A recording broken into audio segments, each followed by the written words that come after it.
My husband demanded a paternity test before I gave birth. Couldn't reach him during labor, and my angry brother told him I died. So, here's the thing. My name's Emily, I'm 29, and my life was pretty normal up until, well, about a week before my daughter was born. I've been married to Jason for 3 years. He's always been a bit of a skeptic, like that guy who double-checks if the front door is locked 3 times before bed, but I never thought it would spiral like this. We were your typical couple. Netflix marathons, Sunday brunches, bickering over whose turn it was to take out the trash. Nothing crazy.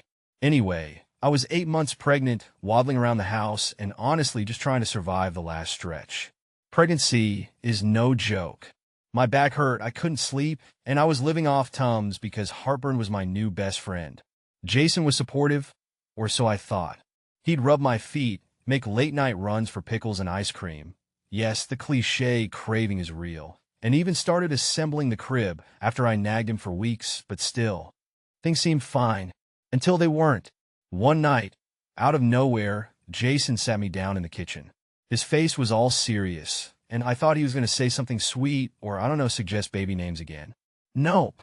Instead, he hit me with, "I think we should do a paternity test after the baby's born." At first, I laughed.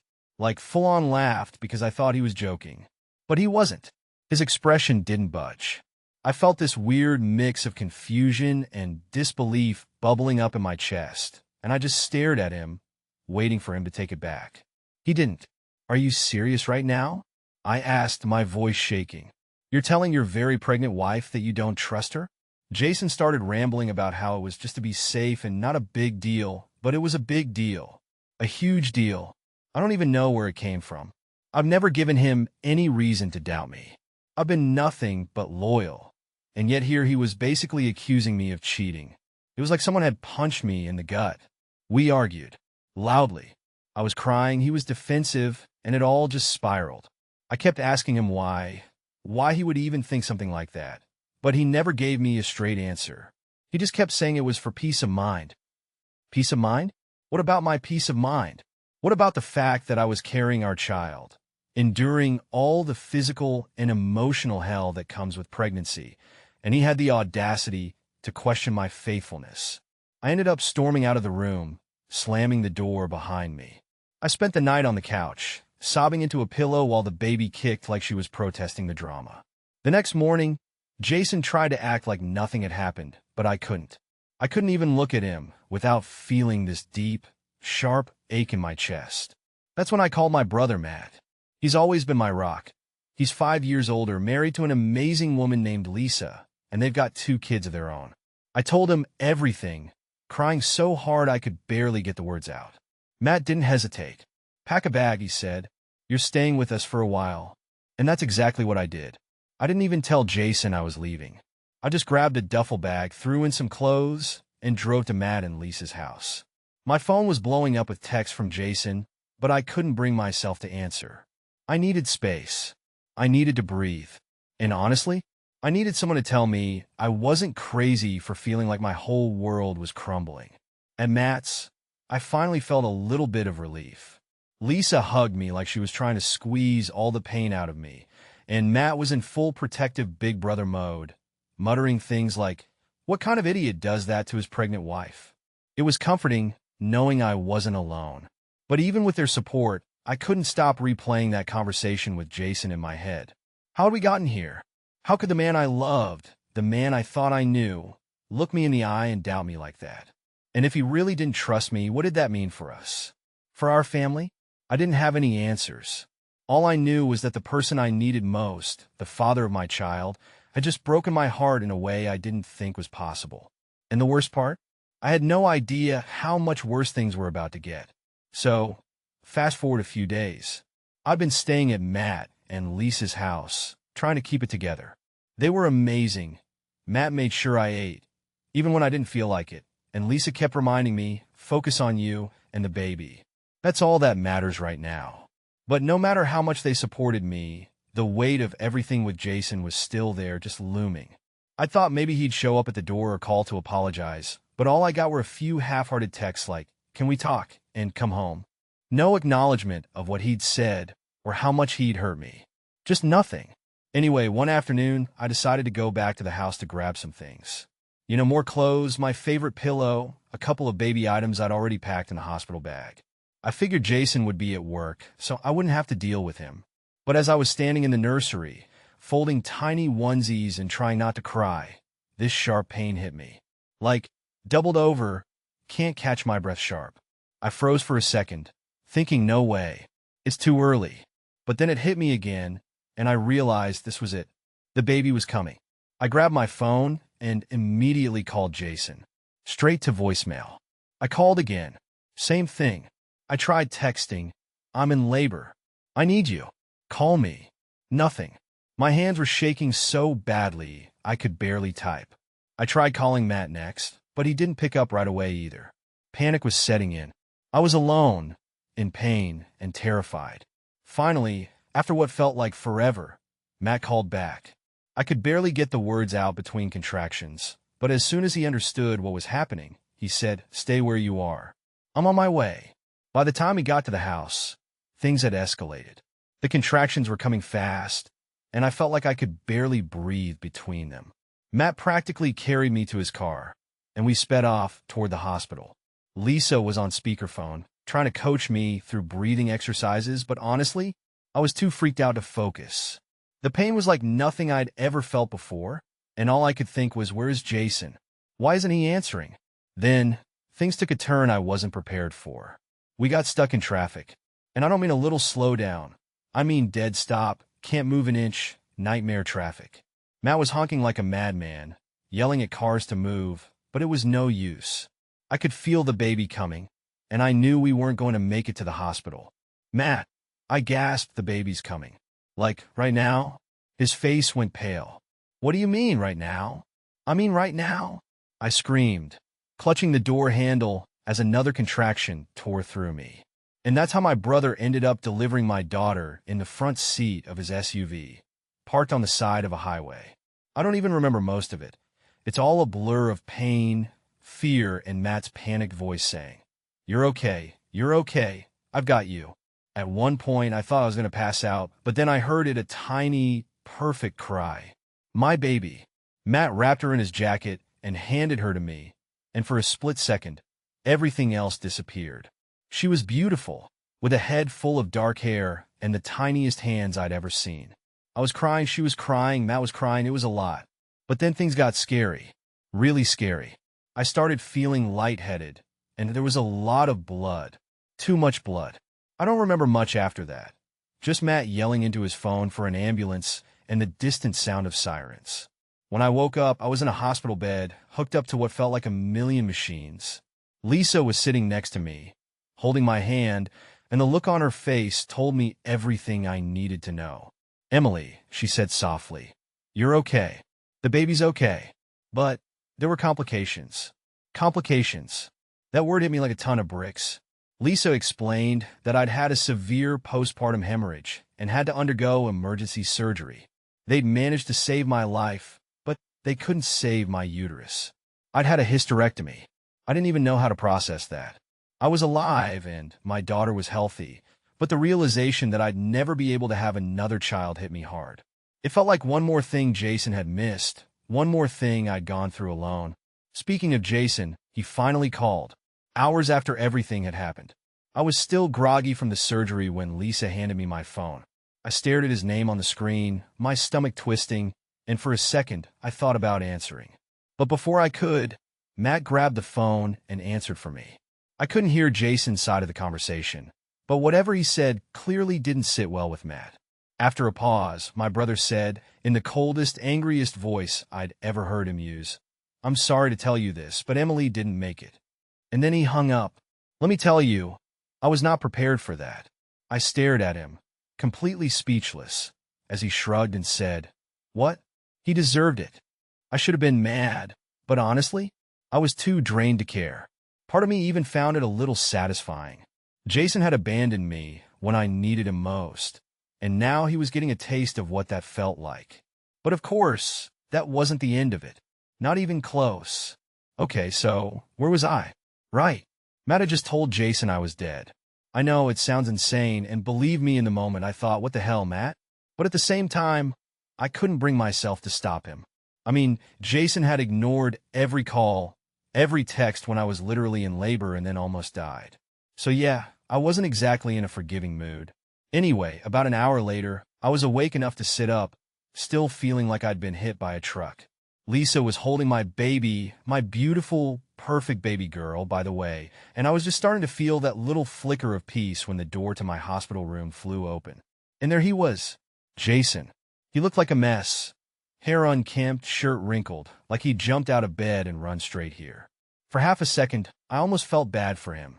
Then I remembered why he wasn't here in the first place, and the anger came roaring back. "Emily," he practically yelled, rushing toward me. "Oh my God, you're alive!" I thought. "Matt said you." And then, just like that, Matt was between us. My brother, my bodyguard, the human wall, standing in front of my bed with his arms crossed like some kind of overprotective bouncer.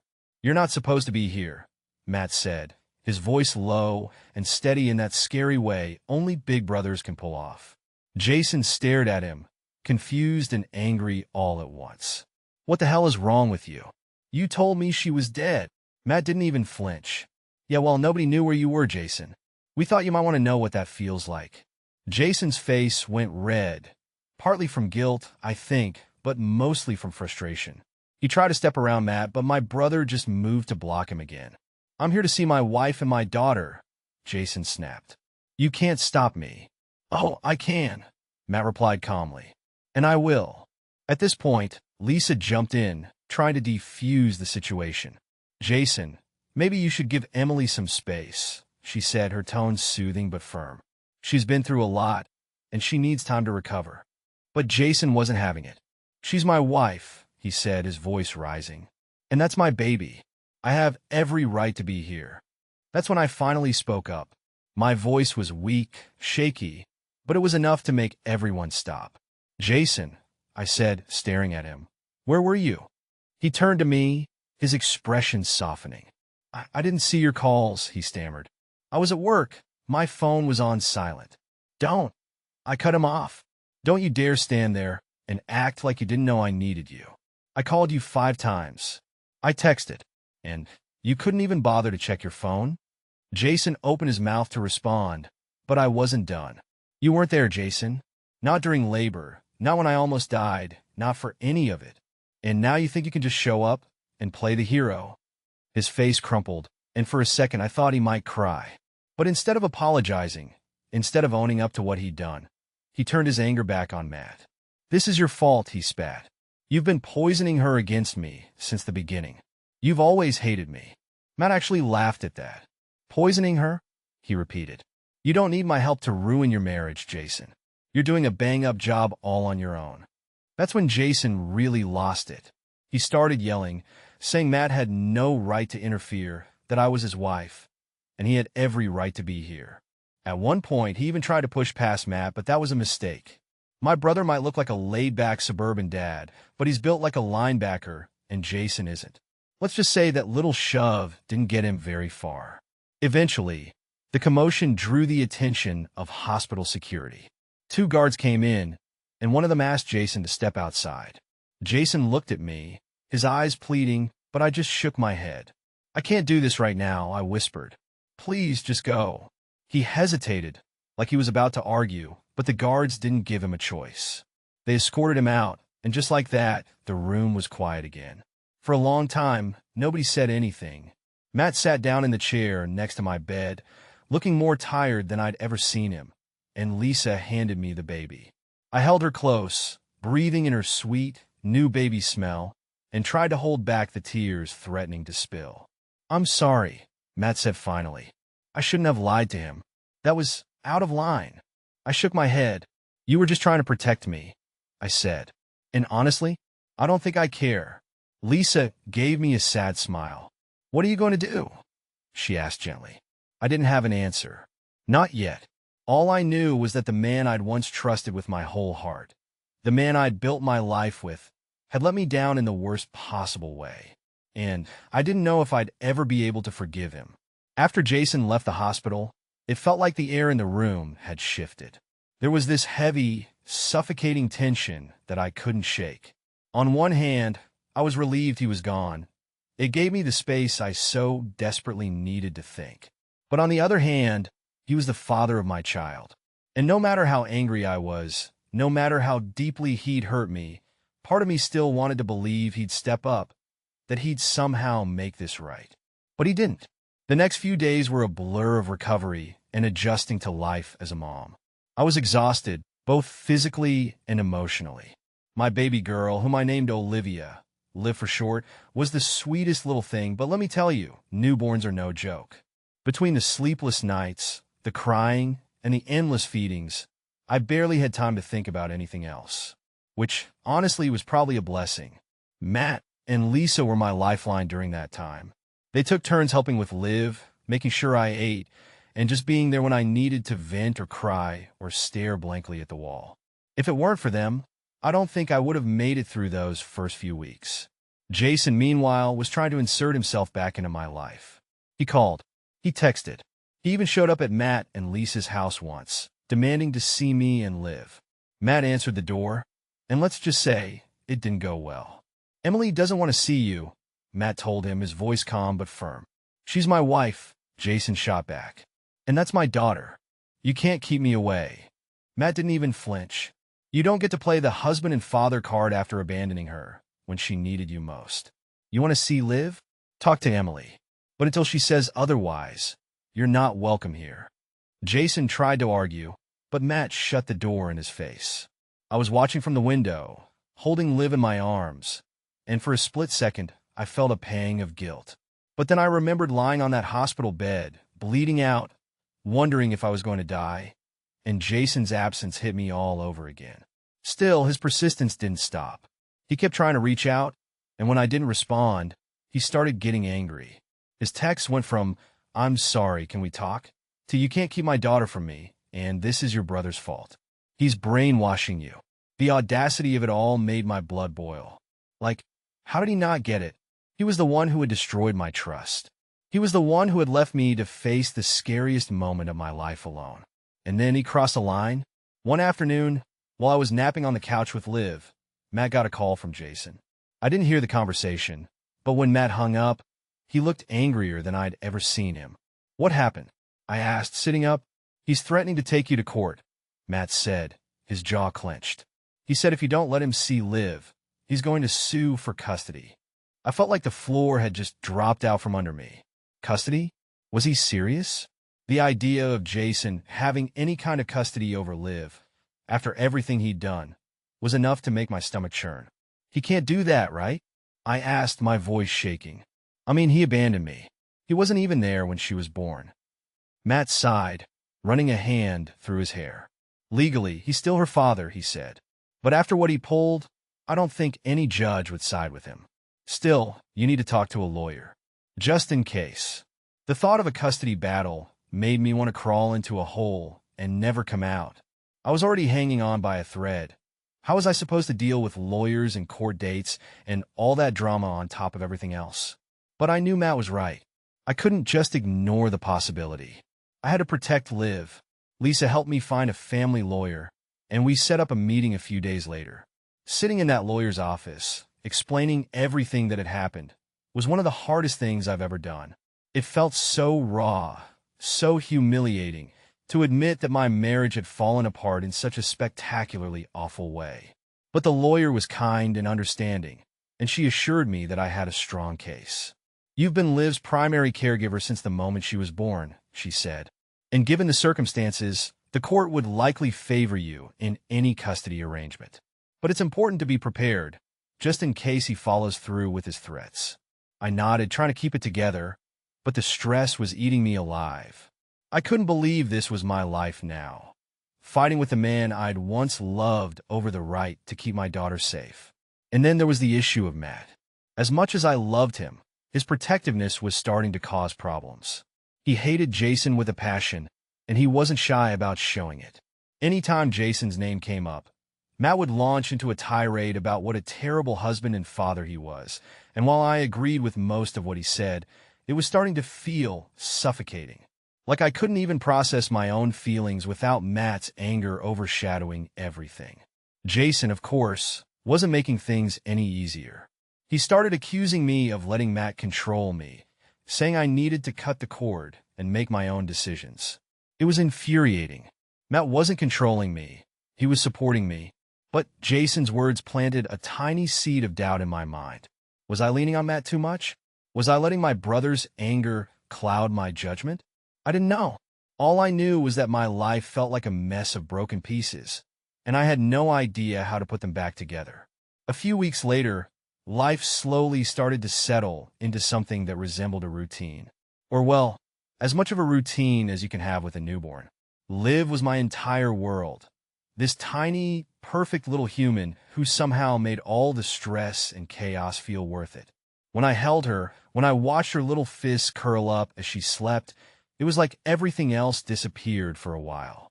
But then the quiet moments would come, and with them, the weight of everything.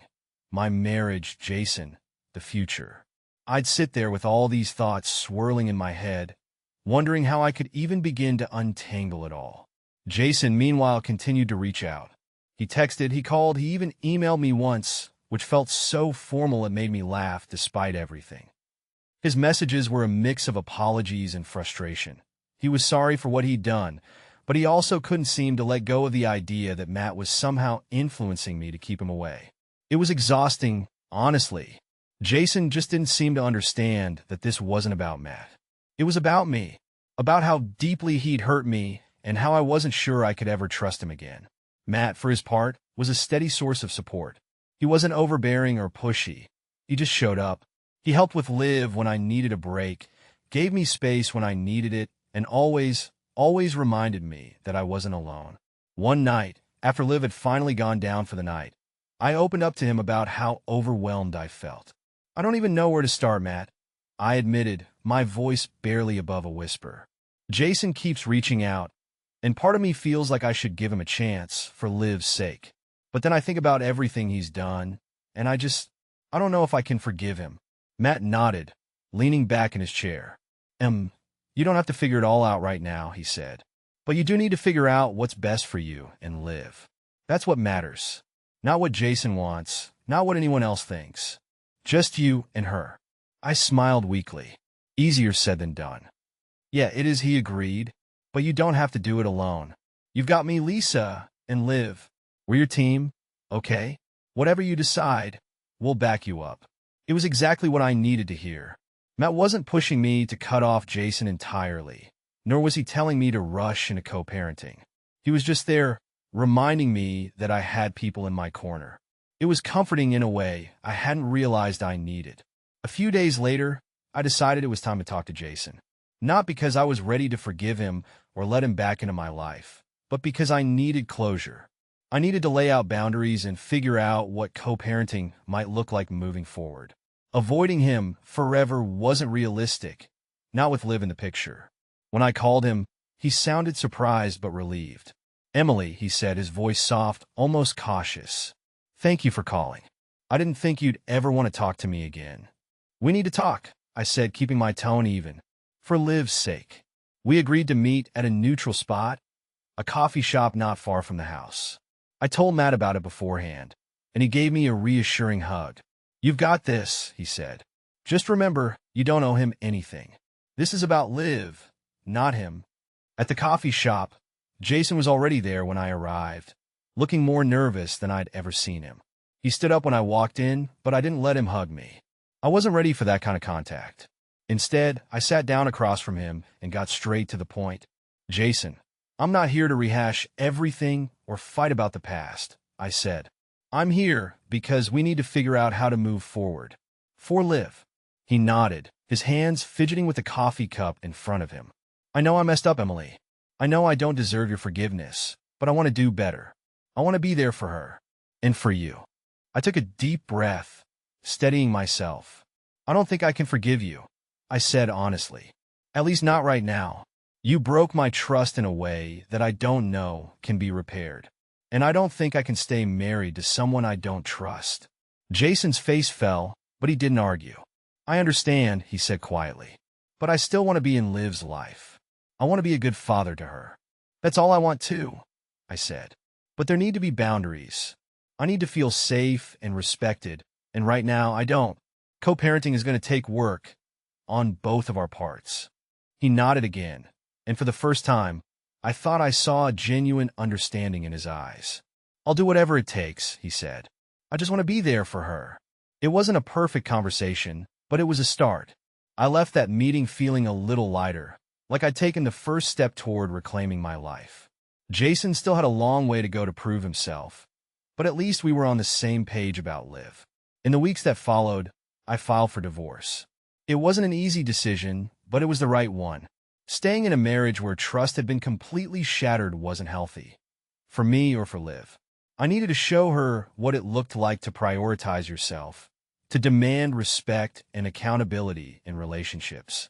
And that meant starting over. Matt and I had another conversation about Jason, and I could tell he was relieved that I'd set boundaries. I just want you to be happy, he said. Whatever that looks like. I know, I said. And I will be. It's going to take time, but I'll get there. Life isn't perfect, but it's getting better. Every day, I feel a little stronger, a little more sure of myself. Liv is thriving, and watching her grow gives me hope for the future. Jason and I are navigating co-parenting as best we can, and while I'm still wary of him, I'm willing to give him the chance to prove himself as a father. For Liv's sake.